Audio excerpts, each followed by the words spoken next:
கிறிஸ்துவுக்குள் பிரியமானவர்களே, இந்த நாளுக்கான மாலை நேரம்னா அப்போஸ்தலனாகிய பவுல் ரோமருக்கு எழுதின நிருபம் 2ஆம் அதிகாரம் 1வது வசனம். ரோமர் 2:1. ரோமன்ஸ் 2:1. ஆகையால் மற்றவர்களை குற்றவாளியாக தீர்க்கிறவனே, நீ யாரானாலும் சரி, போக்கு சொல்ல உனக்கு இடமில்லை. நீ குற்றவாளியாக தீர்க்கிறவைகள் எவைகளோ அவைகளையே நீ செய்கிறபடியால் நீ மற்றவர்களை குறித்து சொல்லுகிற தீர்ப்பினாலே உன்னைத்தானே குற்றவாளியாக தீர்க்கிறாய். இப்போ யாரானாலும் சரின்றாரு. இது யாரை பார்த்து சொல்கிறாரு அப்போஸ்தலனாகிய பவுல்? முதலாவது இது யாரை பார்த்து சொல்கிறாருன்னா, யூதர்களுக்கும் அதே மாதிரி ரட்சிக்கப்பட்ட இல்லை ஒரு நேர்மையாக நடக்கக்கூடிய ஒரு புறஜாதியார், இப்படிப்பட்ட மக்களை குறித்து தான் பேசுகிறாரு. என்ன முதலாவது யூதர்களை சொல்கிறார். ஏன்னா இந்த யூதர்களும் சரி, தேவ நீதியை அறிந்த புறஜாதியாரும் சரி, அவர்களுக்கு தேவனை குறித்த நியாயப்பிரமாணத்தை குறித்த மிகுந்த வெளிப்பாடு, தே ஹவ் மோர் நாலேஜ்.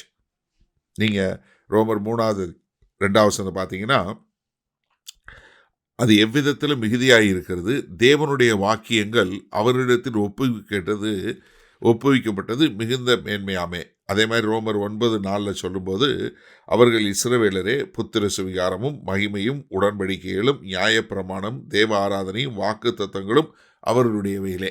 என்ன, இவங்களுக்கு தான் இதெல்லாம் கொடுக்கப்பட்டது. அதனால யாருக்கு அதிகமாக கொடுக்கப்பட்டதோ அவங்ககிட்ட அதிகமாக கேட்கப்படும் என்று சொல்லக்கூடிய விதமாகத்தான் எபிரேயர் 10வது அதிகாரம் 26 பார்த்தீங்கன்னா, சத்தியத்தை அறிவை அடைந்த பின்பு நாம் மனப்பூர்வமாய் பாவம் செய்கிறவர்களாய் இருந்தால் பாவங்களின் நிமித்தம் செலுத்தத்தக்க வேறொரு பழி இராமல் நியாய தீர்ப்பு வருமென்று பயத்தோடு எதிர்பார்க்குதலும் விரோதிகளை பட்சிக்கும் கோபாக்கினையும் இருக்குமே.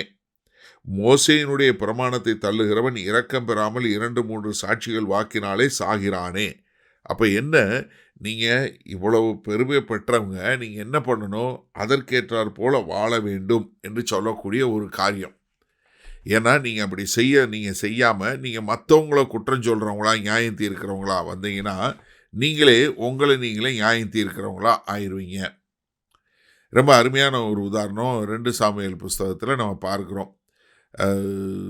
பத்சேபாலோடு தாவீது இது பண்ணதுக்கப்புறம் கடைசியில் என்ன பண்ணுறாரு, உரையாவை கொன்று இராணுவத்தில் போருக்கு போகும்போது அவரை சாகடிச்சிடுறாரு.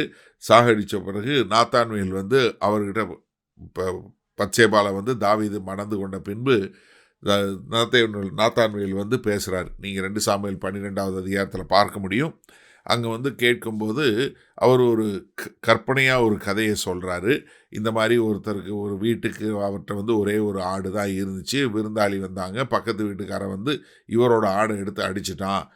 அவன் அந்த பிள்ளை போல் வளர்த்துருந்தான் அப்படின்ன உடனே தாவீது பயங்கர கோபம் கொண்டு, யார் அந்த மனுஷன் அப்படின்னு சொன்ன உடனே, நீ தான் அப்படின்னு நாத்தான்வேல் சொல்கிறாரு. அப்போ என்ன, நீங்கள் மற்றவர்கள் குறித்து சொல்லக்கூடிய தீர்ப்புனாலே நீங்கள் என்ன பண்ணுறீங்க, உங்களை நீங்களே குற்றவாளிகளாக தீர்க்கிறீங்க. சரி, இந்த நாளில் இந்த வசனத்தை நம்ம எப்படி எடுத்துக்கொள்வது? அதாவது தேவனை அறிந்த நம்ம, தேவனுடைய வார்த்தைகளை அறிந்த நம்ம எப்படி நடக்கிறோங்கிறது ரொம்ப அவசியமான ஒன்று. ஏனென்றால் நம்ம வசனத்தின்படி தீர்ப்பு செய்யும்போது அதே வசனம் நம்மளை தீர்க்குது என்பதை நம்ம மறந்து விடக்கூடாது. ஏன்னா மற்றவர்களை குற்றவாளியாக தீர்க்க வேணான்னு சொல்லலை. ஆனால் என்னென்னா, இந்த மாதிரி காரியங்களை செய்யும்போது நம்ம எப்படிப்பட்டவங்களாக இருக்கணும், தாவீது ராஜா போல் இருக்கக்கூடாது. ஏன்னா மற்றவங்களுக்கு நியாய தீர்ப்பு சொல்கிறாரு, மற்றவங்களை நியாயம் தீர்க்கக்கூடியவராக அவங்க எப்படி இருக்கணும், என்ன மாதிரி வாழணுங்கிற காரியத்தை சொல்லி கொடுக்குறாரு. ஆனால் அவரோ அதை கடைப்பிடிக்கலை. அதனால தான் மத்தேயு 7வது அதிகாரத்தில் முதல் 5 வசனங்களில் கர்த்தராகிய இயேசு கிறிஸ்து சொல்கிறார், நீ குற்றவாளிகளை நீ நியாயம் தீர்க்கிற, ஆனால் அந்த நியாய தீர்ப்பு எப்படிப்பட்டதாக இருக்கணும், நீ எப்படி மற்றவர்களுக்கு ஒரு அளவுகோலை வைத்து அளக்கிறாயோ அதே அளவுகோல்னால உங்களையும் நீங்கள் அளக்கக்கூடியவங்களாக இருக்கணும். இப்போ நீங்கள் ஒருத்தவங்க பாவம் பண்ணுறாங்கன்னாங்கன்னா சொல்கிறீங்கன்னா, நீங்கள் அந்த பாவத்தில் இருக்கிறீங்களா, இல்லை நீங்கள் எப்படி இருக்கிறீங்க?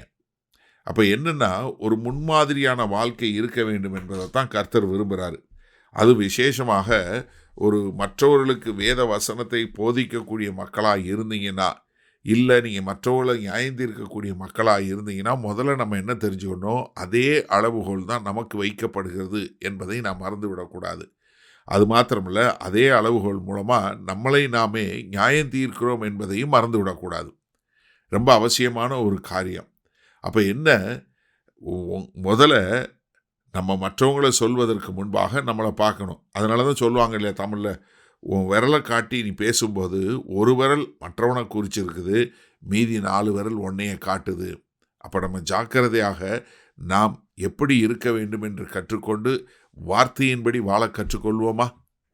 வல்ல பிதாவே, இந்த அருமையான நல்ல நாளுக்காய் நன்றி. ஆமாண்டவரே, நாங்கள் மற்றவர்களை நியாய தீர்ப்பு செய்யும்போது எங்களையும் நியாய தீர்ப்பு செய்கிறோம் என்பதை உணர்ந்து ஒரு நீதியான நேர்மையான வாழ்க்கை வாழ எங்களை ஒப்புக் கொடுக்கிறோம். மீட்பெரும் இரட்சகருமாகிய இயேசு கிறிஸ்துவின் மூலம் பிதாவே, ஆமேன். கர்த்தர் உங்களை ஆசீர்வதிப்பாராக. நாம் நாளை காலை தினசரி தியானத்தில் சந்திப்போம். Good night.